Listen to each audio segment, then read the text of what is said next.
오늘은 뇌 전문가 이분 박사님과 함께 천국 여행을 해볼 텐데요. 사후세계, 영혼, 하나님은 실제로 존재하는가? 그 답을 찾아서 한번 떠나보겠습니다.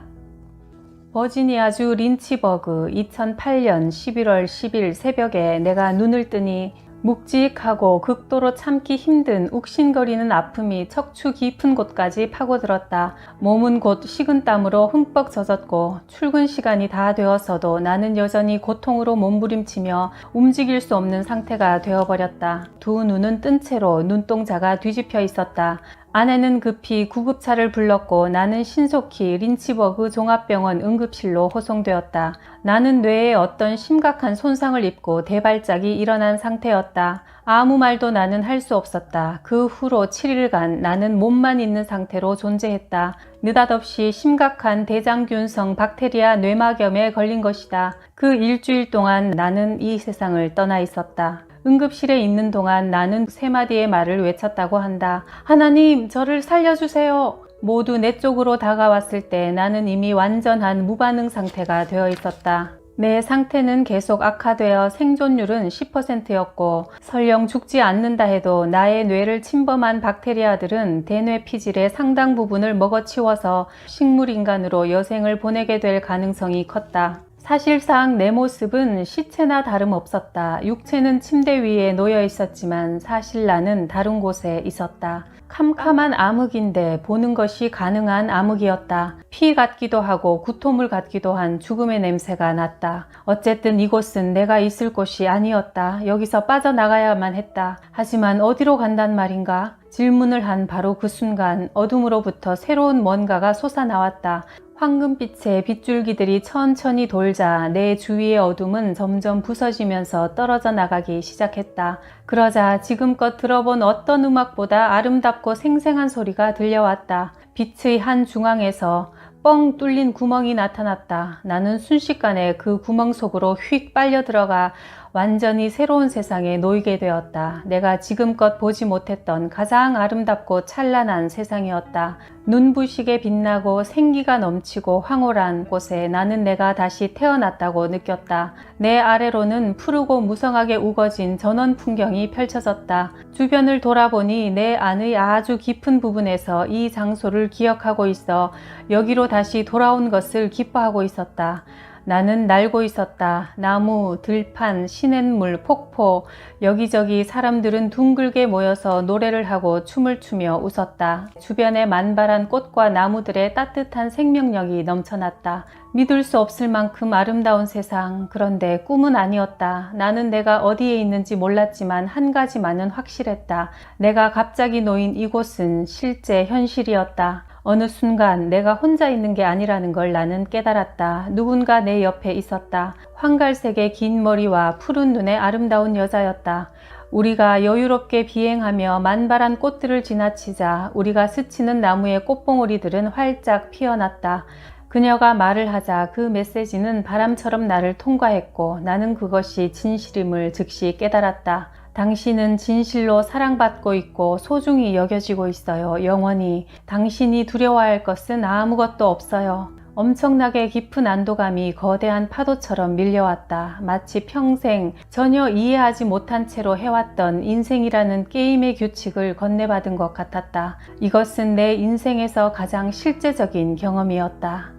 나는 아내 홀리와 아이들을 데리고 가끔 성공회 성당에 다녔다. 집에서 아이들에게 잠자기 전 기도를 시키긴 했지만 영적인 가장은 결코 아니었다. 오히려 영적인 일들이 과연 사실로 존재하는지 항상 의심했다. 하나님과 천국과 사후세계를 믿고 싶었지만 수십 년을 신경외과 학계의 엄격한 과학적 세계 속에서 보내면서 뇌가 의식, 영혼을 만든다고 믿었다. 과학은 오직 실제로 있는 것에 대해 관심을 가질 뿐이다. 내가 직접 느끼거나 접할 수 없는 것에 나는 흥미가 없었다. 병원에서 내가 의식을 잃은 지 2일째 아침, 아내, 누나, 부모님들이 나를 둘러싸며 내 손을 잡고 기도했다. 박테리아들이 계속 나의 뇌를 먹어치우고 있었던 것이다. 그러는 동안 나는 구름 속에 있었다. 구름들보다 한참 위에서는 반짝이는 투명한 구체 모양의 존재들이 하늘을 가로질러 날면서 그 뒤로 기다란 선을 남겼다. 천사들인가? 이들은 내가 지상에서 알았던 그 무엇과도 전혀 달랐다. 그들은 더 진보된 고차원의 존재들이었다. 거룩한 성가처럼 거대하게 울리는 사운드가 위쪽에서 들려왔다. 그 세계에서는 뭔가를 보거나 들을 때 이미 그것의 일부가 되어 신비로운 방식으로 그것과 하나가 되었다. 여기가 어디지? 나는 누구지? 내가 왜 여기에 있지? 내가 질문을 던질 때마다 마치 파도가 내게로 와 부서지면서 빛과 색채와 사랑과 아름다움이 한꺼번에 폭발하듯이 답은 즉각적으로 주어졌다. 생각들이 직접 내게로 들어왔는데 나는 힘들이지 않고 바로 이해할 수 있었다. 하나님, 창조주, 우주 만물을 있게 한 근원, 이 존재는 참으로 가까이 있어서 나 사이에 일체의 틈이 없다고 느껴질 정도였다. 그러면서도 나는 창조주의 무한한 광대함과 그에 비해 내가 얼마나 하잘것없이 작은지 느낄 수 있었다. 그러니까 나는 더 넓은 세상에 태어났는데 그 세상은 하나의 거대한 우주적 자궁 같았다. 질문을 하면 바로 답이 주어졌고 우리가 아는 언어의 형식은 아니었지만 이 존재의 목소리는 따뜻했으며 인격적이었다. 그 존재는 우리 인간이 지닌 특성들을 무한한 규모로 더 많이 갖고 있었고 나를 깊이 이해했다. 따뜻함, 자비로움, 연민, 심지어 유머까지 지니고 있었다. 그 존재, 하나님은 내게 우주가 하나만 있는 것이 아니라 내 상상 이상으로 많은 우주들이 있는데 그 바탕에는 사랑이 자리하고 있다고 말해주었다. 우리의 세계에서 때로는 악이 끔찍하고 매우 강력한 것처럼 보여도 더 큰 그림에서 본다면 사랑이 지배적이고 궁극적으로 승리를 거둘 것이라고 했다. 지상에서 우리가 살아가는 시간과 공간의 세계는 이 고차원 세계와 긴밀하고도 복잡하게 맞물려 있었다. 나의 동반자가 말했다. 우리는 당신에게 많은 것을 보여줄 거예요. 그렇지만 당신은 다시 돌아가게 될 거예요. 이 전체 여정이 일종의 투어였다고. 영적인 세계에 대한 광범위한 둘러보기, 잘 짜여진 관광여행처럼 모든 계층과 모든 차원에 대한 탐험인 것이다. 나는 궁극적으로 정말 중요한 것, 유일하게 중요한 것에 대해 배웠다. 하나의 문장으로 표현하면 당신은 사랑받고 있습니다. 딱 한마디로 요약하면 사랑이었다. 의심의 여지 없이 사랑은 모든 것의 근본이다. 이것이야말로 사실들 중에 사실이며 살아 숨쉬는 진실들 중에 진실이었다. 우리가 하나님으로부터 분리될 수 있다는 거짓말은 이 세상 모든 종류의 불안 심리의 근본 원인이며 이에 대한 치유는 그 무엇도 우리를 하나님으로부터 떼어낼 수 없다는 알을 통해 이루어진다. 이 지식은 내가 배운 그 어떤 것보다 중요한 최고의 지식이다. 의대 시절에 사람들의 의식은 매우 복합적인 컴퓨터 프로그램에 불과하다는 식의 주장들을 들었다. 우리 뇌에서 끊임없이 켜지는 10조 개가 넘는 뉴런, 신경세포들이 평생 쓸 수 있는 의식과 기억을 만들어낸다는 것이다. 그러나 뇌 자체가 의식, 영혼을 만들어내는 것이 아니다. 지금 나는 우주에 목적이 있다는 것을 믿게 되었다. 보이지 않는 영적인 측면과 비교했을 때 우주의 물리적 측면은 그저 먼지 입자에 불과하다. 그곳에 있을 때 나는 번데기처럼 껍질을 깨고 나온 나비 같았다. 어마어마하게 검은 우주적 공간에서 지구는 희미한 푸른 점처럼 보였다. 지구는 선과 악이 함께 공존한다는 점이 독특한 특징이었다. 지구에서도 악보다는 선이 훨씬 더 많지만 지구는 악이 세력을 펼칠 수 있도록 허용된 곳이다. 악이 때로 득세한다는 것을 창조주는 알고 있는데 이는 우리에게 자유의지라는 선물을 주기 위해 필요한 조치로 허용된 것이다. 악의 작은 입자들이 우주 속에 뿌려지긴 했지만 우주에는 선함, 풍요로움, 희망, 조건 없는 사랑이 넘쳐나고 있다. 우주의 기본 구조 자체가 사랑과 수용이기 때문이다. 지상에서의 우리 삶은 매우 중요하다. 여기서 우리의 역할은 신성, 하나님을 향해 자라가는 것이다. 우리는 유한한 육체와 뇌 속에 거주하는 영적인 존재들이다. 실제로 생각하고 선택하는 주체는 우리의 영혼이지 뇌가 아니다. 우리는 물질적인 뇌와 육체의 요구대로 살아가는 존재가 아니다. 그것을 넘어서 있는 그 이상의 존재다. 이것이 우리 모두가 언젠가는 회복하게 될 진정한 영적 자아다. 그러나 그날이 오기 전까지 우리는 영적 자아를 개발하여 드러나게 하기 위해서 최선을 다해 노력해야 한다. 사랑을 실천하는 방법을 통해서다. 영적 세계의 구성 성분 자체가 바로 사랑으로 이루어져 있으므로 하나님을 상상할 때 사람들의 가장 큰 오해는 하나님을 비인격적인 대상으로 생각하는 것이다. 물론 하나님은 측량할 길 없는 우주의 완전함이다. 그러나 하나님은 동시에 당신과 나보다 더 인간적인 존재라고 할 수 있다. 우리 인간들의 상황을 이해하고 연민을 느끼시는 분이다. 내가 병원에 온 지 나흘째 목요일이 되자 내 상태는 위독함에서 가망 없음으로 바뀌었다. 박테리아성 뇌막염 환자가 며칠 이상 혼수 상태로 있다가 완전히 회복한 경우는 없었다. 아내와 어머니, 누나들, 간호사들이 모두 내 침대 주위로 모여 손을 잡고 내 회복을 위해 다시 한번 기도를 시작했다. 하나님, 이분을 우리에게 돌려주소서. 전능하신 하나님께서 이루어 주실 수 있음을 믿습니다. 그들이 함께 기도한 것은 좋은 일이었다. 아래의 세계로부터 오는 기도들이 마침내 내게로 전달되기 시작했기 때문이다. 육체를 떠나 있는 동안 내가 깨달은 것들은 궁극적으로 어느 누구도 우리는 고아가 아니라는 사실이다. 우리에게는 우리를 관찰하고 보살펴주는 존재들이 있다. 우리는 우리가 생각하는 것 이상으로 우리를 사랑하는 창조주의 깊은 관심을 받고 있다. 아내 홀리는 침대 곁에 앉아 내 손을 잡고 기도했다. 하나님, 제발 내 기도를 들어주세요. 이분은 그동안 많은 사람들을 낫게 했어요. 이제는 이분이 나을 차례예요. 나는 중심 근원 깊은 곳에서 창조주와 천사들로부터 배움을 받았다. 그러다가 관문까지 왔는데 다시 들어갈 수 없다는 것을 알았다. 천국의 문이 닫힌 것이다. 나는 이전에는 결코 느껴보지 못한 슬픔을 느꼈다. 커다란 벽 같은 구름들을 통과하며 나는 아래로 이동했다. 저 멀리 수많은 존재들이 무릎을 꿇은 채 둥근 원으로 나를 둘러싸고 있는 모습과 속삭이는 소리가 들려왔다. 그들은 나를 위해 기도하고 있었던 것이다. 이런 기도들이 나에게 힘이 되어 왠지 모르게 모든 것이 잘 되리라는 완전한 믿음과 신뢰가 생겼다. 무한한 사랑의 신이 내게 약속했듯이 나는 보살핌을 받게 될 것이고 내가 어디에 있든 천국이 나와 함께 있으리라는 것을 믿었다.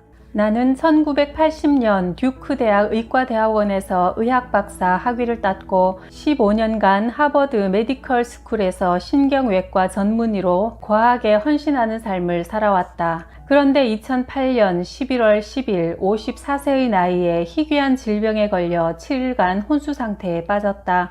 이 동안에 나의 대뇌 신피질, 즉 뇌의 겉표면이 기능을 멈춰버렸다. 그것이 작동하지 않았으니 사실상 뇌가 없는 상태나 마찬가지였다. 지난 수년간 신경외과 의사로서 나는 신기한 경험을 한 사람들의 이야기를 많이 들었다. 대개는 심장마비가 일어난 후였는데 신비로운 풍경 속을 여행했다거나 죽은 가족들과 만나서 대화했다는, 심지어 하나님을 직접 만났다는 경우도 있었다. 하지만 당시 나는 이 모든 내세 경험은 뇌작용으로 인한 환상이라고 보았다. 그러나 내가 혼수 상태였을 때 나의 뇌는 전혀 작동하지 않았다. 물리적 뇌의 한계에서 벗어나 완전히 독립적으로 존재하는 의식, 영혼의 세계와 직면하게 된 것이다. 나의 체험은 몸과 뇌의 죽음이 의식의 종말은 아니라는 것, 인간의 체험은 무덤을 넘어서까지 계속된다는 것을 보여주었다. 내가 간 그곳, 천국은 실제했다. 오히려 우리가 살고 있는 지금 이곳의 삶이 꿈처럼 느껴질 정도로 그곳은 생생했다.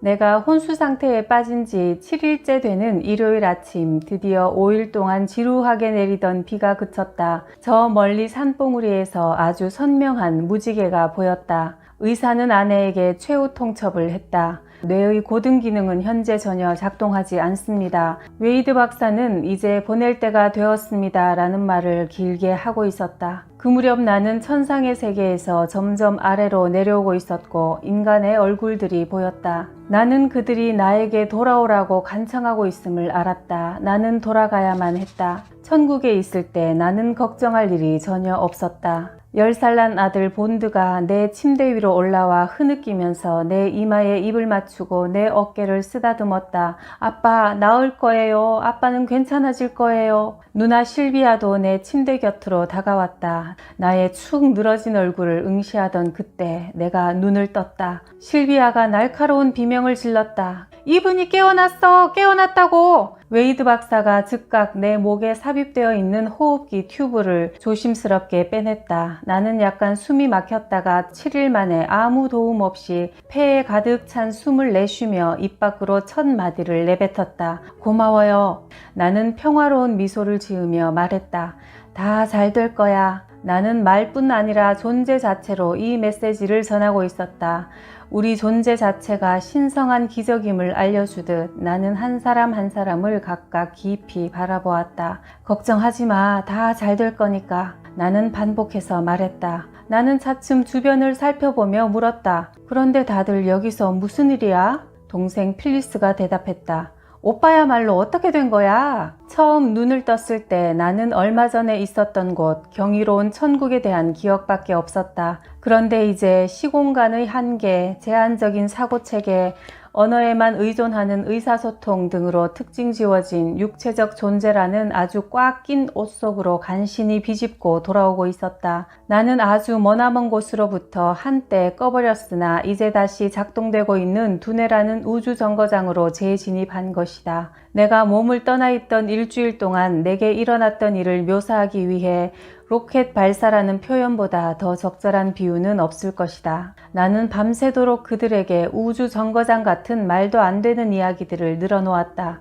동생 베치가 말하기를 정말 신기했던 건 오빠가 이제 막 혼수 상태에서 깨어나 온갖 이상한 이야기들만 하고 있는데도 오빠의 유머 감각은 그대로였다는 거야. 정말 오빠가 맞더라고. 내가 빠른 속도로 회복하는 것을 보며 모두 놀랐다. 의사 한 명은 내 이 극도의 행복감을 뇌 손상 때문이라고 판단했다. 그때 나는 의사들의 진단과는 무관하게 결코 뇌가 손상된 사람이 아니라 완전히 건강한 상태였다. 몸에서 벗어나 있던 일주일 동안의 기억들은 여전히 내 의식 속에 아주 선명했다. 나는 내가 사랑하는 사람들에게로 돌아오게 되어 무척 행복했다. 하지만 내가 행복했던 또 다른 이유는 내가 정말 누구인지, 우리가 살고 있는 이 세상이 어떤 종류의 세상인지를 처음으로 이해했기 때문이다. 나는 내 경험을 사람들과, 특히 동료 의사들과 나누고자 하는 순진한 열정으로 가득했다. 그러나 상당수의 사람들이 원하지 않았다. 특히 의학 분야의 사람들이 그랬다. 지난날 내 환자들이 수술받는 동안 다른 차원의 세계를 경험했다며 내게 애써 설명할 때 내가 보였던 반응과 똑같았다. 몇 년 전 내가 돌보았던 뇌종양 남자 환자 조지가 진단받은 지 1년쯤 사망했다. 그런데 이번에는 그의 딸이 유방암에 의한 뇌종양을 앓게 되었고 생존 가능성이 몇 달밖에 되지 않았다. 그의 어머니, 즉 조지의 아내 수산나가 말했다. 선생님, 우리 딸이 정말 희한한 꿈을 꿨어요. 꿈에 아빠가 나타났는데 모든 게 다 잘 될 거니까 걱정할 필요가 없다고 하더래요. 선생님, 그런데 가장 믿기 힘든 건 남편이 입고 있던 옷이었어요. 노란색 셔츠와 중절모를 쓰고 있었대요. 제가 조지와 처음 연애할 때 노란색 셔츠와 중절모를 사준 적이 있었어요. 그런데 신혼여행에서 짐을 분실해 셔츠와 중절모도 그때 잃어버렸죠. 내가 말했다. 따님이 그 옷과 모자에 대한 재미있는 이야기들을 많이 들었던 모양입니다. 아니라니까요. 그녀가 웃었다. 그 점이 신기한 거예요. 그 셔츠와 중절모를 잃어버린 후에 우리는 그것을 완전히 잊어버렸고 한 번도 이야기를 꺼낸 적이 없어요. 물론 우리 딸도 그 이야기를 전혀 들은 적이 없고요. 의사 생활을 하면서 나는 이처럼 혼수 상태나 수술 도중에 특이한 경험을 했다고 말하는 환자들을 수차례 접해왔다. 그러나 나는 그것이 그들의 머릿속에서 일어나는 현상일 뿐이라고 보았다. 그러나 내가 혼수 상태에서 경험했던 초강력 현실은 내 뇌 속에서 일어난 일이 결코 아니었다. 내 경험들은 시각적, 청각적인 면에서 고도로 정교한 수준이었고 나의 뇌 작동이 오히려 평소보다 더 높은 수준에서 기능했음을 암시한다. 그런데 고등 기능을 하는 나의 뇌는 그 작업을 할 수 없는 상태였다. 내가 이 세상에서 벗어나 다른 세상으로 로켓처럼 돌진하게 되었다는 사실은 의학적인 면에서 진정한 뉴스라고 할 만했고 내가 완전히 회복되었다는 것은 전혀 있을 수 없는 기적이라고 밖에 설명할 도리가 없다. 그런데 진짜 중요한 이야기는 내가 다녀왔던 곳에 대한 이야기다. 나는 과학자로서 이 이야기를 해야 할 의무가 있다. 나는 내 서재의 벽난로 옆 안락의자에 몇 시간째 앉아서 그동안 있었던 모든 일들을 생각해보고 있었는데 아들 이분이 문을 열고 들어왔다. 나는 의자에서 일어나 한참 동안 그를 껴안았다. 이분이 나중에 이야기하기를 아빠가 어찌나 맑고 선명하게 느껴졌던지 아빠 안에서 어떤 빛이 나는 것 같았어요 했다. 나는 사람의 마음과 개성, 소위 영혼이라는 것은 육체를 떠나서도 계속 존재하는 것임을 내 경험을 세상에 알려야만 했다. 서재의 벽난로에 불을 지피고 의자에 앉아 글을 쓰기 시작했다. 천국에서의 모든 기억들이 맑고 상쾌하게 그대로 있었기 때문이다. 혼수 상태였을 때 나의 뇌는 잘못 작동한 것이 아니라 전혀 작동하지 않았다. 뇌가 다운되어 꺼진 상태였다. 그럼에도 불구하고 나는 살아있었고 무엇보다 사랑, 영혼, 실제성으로 특징 지어진 세계에서 진실로 깨어있었다. 나의 경험은 내가 살고 있는 집보다 더 실제 현실이었고 벽난로에서 타는 저 장작보다 더 생생한 현실이었다. 마침내 내가 체험한 것을 다 기록하고 나서 나는 임사체험에 관한 다른 사람들의 기록들을 읽기 시작했다. 최근뿐만 아니라 과거 수세기 동안에도 무수히 많은 사람들이 내가 겪은 일들을 경험해왔다. 임사체험들이 비록 모두 똑같지는 않았고 각자의 독특한 경험들이 있었지만 동일한 요소들이 매번 나타났는데 많은 부분이 내가 경험한 것과 비슷했다. 어두운 터널이나 계곡을 통과해서 빛나고 생생한 풍경, 초강력 현실이 있는 곳으로 나아간다는 이야기는 고대 그리스나 이집트 시대부터 있어 왔다. 천사라는 존재들이 이 지상에 사는 사람들의 활동을 지켜보고 있다거나 죽은 사람들을 맞이해 준다는 믿음과 모든 방향으로 동시에 보는 것이 가능한 초감각, 성과 같은 음악이 들리는데 단순히 귀로 들리는 것이 아니라 존재 전체로 들어온다는 이야기들, 그리고 조건 없는 사랑의 강렬함을 경험했다는 이야기들이 있었다. 물론 이런 책과 자료들은 내가 비슷한 경험을 하기 전부터 존재했지만 나는 그것들에 눈길조차 준 적이 없었다. 2008년 12월 나는 성당에 갔다. 교회 안의 아름다운 장식들과 음악이 그때 천상의 기억들을 한꺼번에 다시 떠오르게 했다. 스테인드 글라스 창의 구름과 천사들을 보니 아름다운 천상의 광경들이 다시 보이는 듯 했고 제자들과 빵을 나눠 먹고 있는 예수님의 그림에서는 하나님과 나눈 영적 교감이 떠올랐다. 그때 맛보았던 조건 없는 무한한 사랑의 은총이 다시 생각나자 온 몸이 떨려왔다. 나는 신을 믿게 되었다기보다 신을 알게 되었다. 내 뺨 위로 눈물이 흘러내렸다. 혼수 상태에 빠졌을 당시 나는 세계적으로 권위 있는 연구기관들에서 평생을 보낸 의사였으며 인간의 뇌와 의식의 관계를 연구하는 사람이었다. 혹은 영혼이라고 하는 것이 뇌 기능과 상관없이 독립적으로 존재한다는 주장을 나는 믿지 않았었다.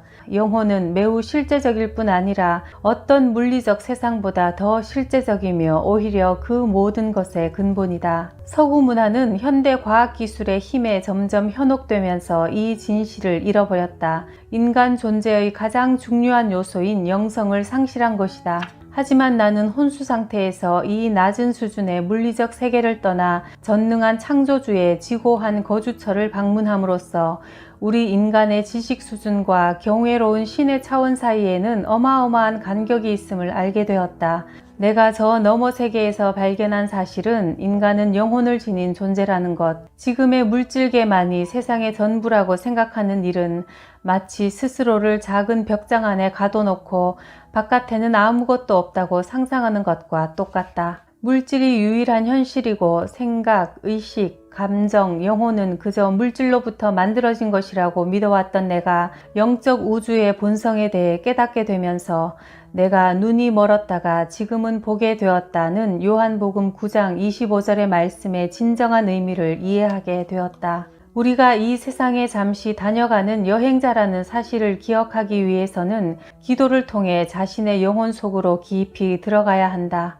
기도처럼 의식이 향상된 상태에서 우리는 또 다른 차원의 신비로운 세계로 진입할 수 있게 된다. 나는 하나님의 목소리를 직접 듣거나 얼굴을 보지는 못했다. 마치 신은 생각을 통해 내게 말을 거는 것 같았는데 그 생각들은 거대한 파도 물결처럼 나에게 밀려오고 주변의 모든 것을 뒤흔들면서 존재의 보다 깊숙한 구조물, 즉 영혼이 있다는 것을 깨닫게 해주었다. 그러나 그 일은 특별한 것이 아니라 우리가 지금이라도 당장 기도로 할 수 있는 일이다. 하나님과 대화한다는 것은 최고로 굉장한 경험인 동시에 가장 자연스러운 일일 뿐이다. 왜냐하면 하나님은 언제나 전지하고 전능하며 인격적인 모습으로 그리고 사랑의 모습으로 우리 안에 와 계시기 때문이다. 나는 사실 생후 4개월 된 아기 때 입양이 되었고 친부모에게 버림받았다는 거절감이 한평생 의식 깊은 곳에 상처로 남아 있었다. 그러나 임사체험을 통해 나의 상처 입은 영혼은 치유되었다. 나는 언제나 사랑받고 있었으며 모든 사람들도 그러하다는 것을 알게 되었으므로 병원에서 퇴원한 지 넉 달이 지났을 때 나의 친부모님이 나를 입양을 보낸 후 낳은 누이 캐시가 여동생 베치의 사진을 보내왔다. 베치는 몇 년 전 죽었는데 나는 그녀를 한 번도 본 적이 없었다. 그러나 베치의 사진을 계속해서 바라보는 동안 내 눈가가 촉촉해졌다. 그녀는 낯이 익었다. 천상의 세계에서 나비 날개를 타고 나를 안내해주던 그녀의 사랑스러운 미소와 한없이 나를 격려해주던 믿음직한 그 표정과 빛나는 푸른 눈을 나는 알아보았다. 바로 그녀였다. 잠시 동안 두 세계가 합쳐졌다. 그 세계에서 나는 내가 누구인지를 배웠고 나는 사랑받고 있다는 믿음, 버림받은 자로서 내가 한평생 가장 듣고 싶어 했던 말을 들었다. 오늘날의 물질 중심적인 세상에서 우리는 내가 진정 누구이며 어디에서 와서 어디로 가는지를 알지 못하는 고아라고 잘못 느끼고 있다. 창조주의 그 큰 사랑과 우리가 서로 긴밀하게 연결되어 있다는 사실을 기억한다면 지상에서 우리는 길 잃은 고아의 심정으로 살아가지 않아도 될 것이다. 사람이 속는 방식에는 두 가지가 있다. 하나는 사실이 아닌 것을 믿을 때이고 다른 하나는 사실인 것을 믿으려 하지 않을 때다. 키에르케고르.